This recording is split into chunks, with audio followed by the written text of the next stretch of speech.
Magandang araw po sa lahat. Welcome back po sa aking munting channel po. At ito naman po ay mga nakolek ko po na mga coins. At ito rin po ay mataas na ang collector value po nito. Yan po, baka po sakali na meron po kayo nito sa hinahanap ko at nakikita nyo po dito sa video ito. At ito po mga guys ay patuloy ko pa rin po binibili hanggang sa ngayon po. Ayan po, ito po yung tatalakayin ko po sa inyo. Ayan. Kung hindi nyo po ito nagustuhan itong video ito, skip nyo lamang po mga guys para hindi na rin kayo maagambala at hindi na rin po masayang yung oras nyo. At ito po yung mga coins na ito. Yan, nakikita nyo po ito mga coins na to, bakit ko po ito sinishare po sa inyo at para po may idea po tayo kung ano pong mga coins na mataas na ang collector value. Malay nyo po mga guys, hawak nyo na po pala at hindi nyo lang alam. Ito po yung coins na to na centimos. Yan po. 25 centimos po ito. Tingnan niyo po maigi at intindihin po maigi ang ating sinasabi dito sa video ito. Para hindi po tayo malilito kung ano po yung mga coins na meron na po palang mga collector value. Ito po ay isa po itong rare coins na 25 centimos. Tingnan niyo po ito, baka sakali po na hindi niyo alam. Ayan. Ito po ay masasabi na po namin na mga coin collector, ito po ay isang rare. Yan po, rare po ito mga guys, dahil nga po bakit ko po nasabi ito rare ay sobra sobra po. Yan po, tingnan po natin maigi. Yan. Ayan po, dahil nga po sa karamihan po na ganitong uri ng coins ay wala po talaga itong ganitong uri.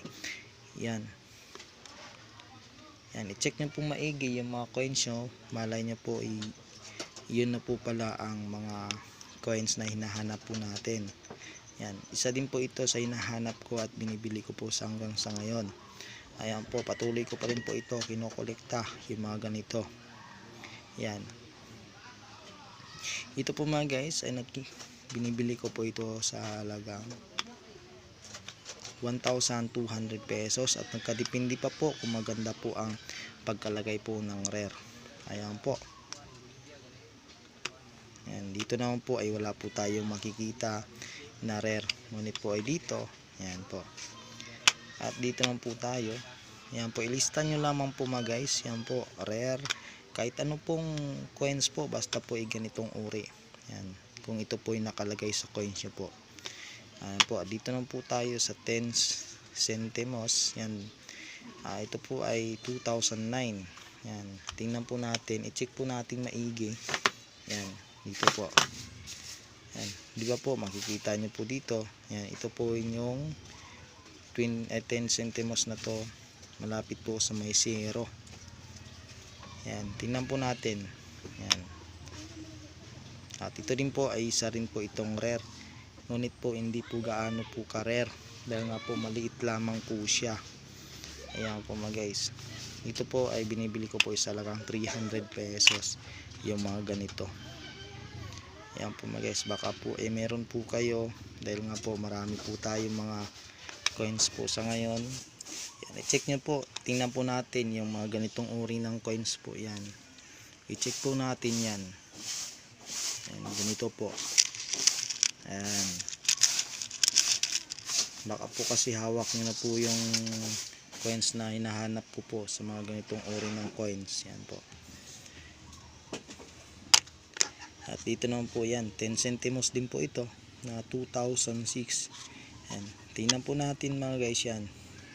At dito naman po, halos po magkakaparehas po sila yung mga ganito. Ayan po.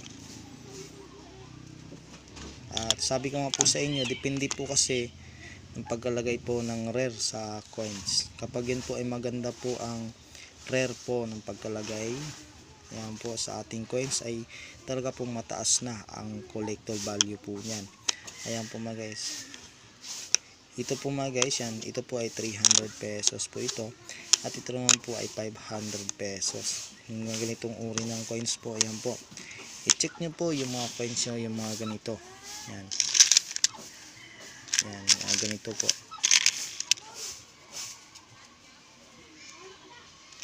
Ayan nga po ito, patuloy ko pa rin po ito kinokolekta. Ayan po. Yan, baka sakali po na hawak yung mga ganitong uri ng coins, yung sobra-sobra po ang kanyang metal, yung pagkalagay po dito. Yan, kung meron po kayo nito mga guys, yan po, i-check po natin kung meron kayong makitang yung katulad po nito. Yan. Dahil nga po ito po yung mga coins na ito ay huwag po natin ito sayangin po. Yan po. Check po natin, baka sakali po na meron po kayo. Yan po, lalo mga ganitong uri po yan.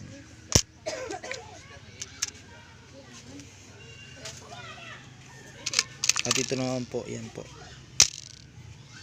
Kaya i-check nyo po mga guys yung ganito po, kung meron po kayong mapapansin sa inyong coins. Yan po, ito po mga guys ay talaga pong mayroon na po ito, dahil nga po meron pong nakalagay na rare dito po sa coins na ito. Ayan po. Kaya tingnan po natin, i-check nyo po maigi para po yun po ay pakinabangan po natin. Yung isang coins po yan ay mataas na po ang value po niyan, lalo na po yung mga rare po na maganda po ang pagkalagay po ng rare. Kaya yung coins po natin ay palagi po natin i-check, lalo na po yung mga coins na mga hard to find po at yung mga semi hard to find at mga commemorative coins, at meron na rin po yan.